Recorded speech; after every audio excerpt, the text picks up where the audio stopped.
Hello guys. So for today's video syempre bablog natin yung pagpunta natin sa St. Clair kasi ang gagawin natin ngayon guys ay bibili tayo ng mga may hiwagang rosary. At higit sa lahat ito isa sa mga pinakamataimtim na dasalan dito sa lalawigan ng Marinduque. Ang tanging maririnig nyo lang guys dito ay hunin ng ibon at saka lagaslas ng tubig sa mga design ng falls nila dito. So ayan, papasok tayo doon sa loob para makita natin kung ano ba, gaano makaganda. So bukod po doon ay pwede kayong magkaroon ng pwede kayong doon mangumpisal.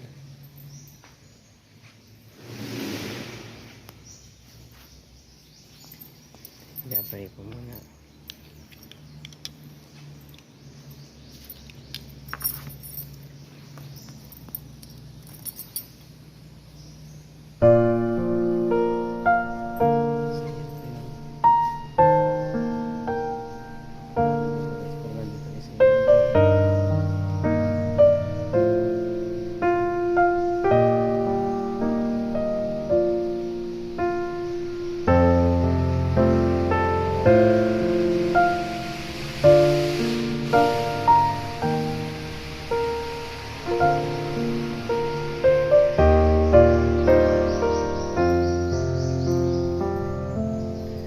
Susunod naman natin guys ay pupunta tayo dun sa hilingan, sa mga hiling na prayer na ganda ng bilin guys.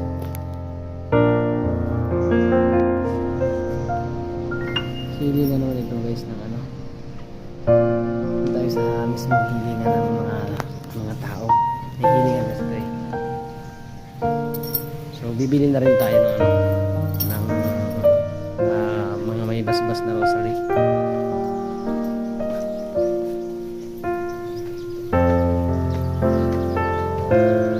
Kaya kung kayo ay may mga kahilingan at saka higit sa gusto nyo magdasal ng taimtim talaga, dito kayo magpunta.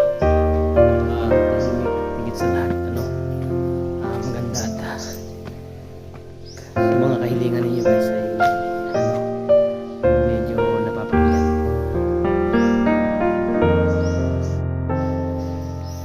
Dito yung hilingan natin.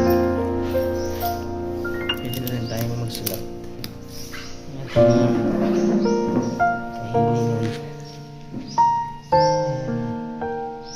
Ito yung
na po ang ating mga kailangan.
Ay, bibili po ako na Rosary.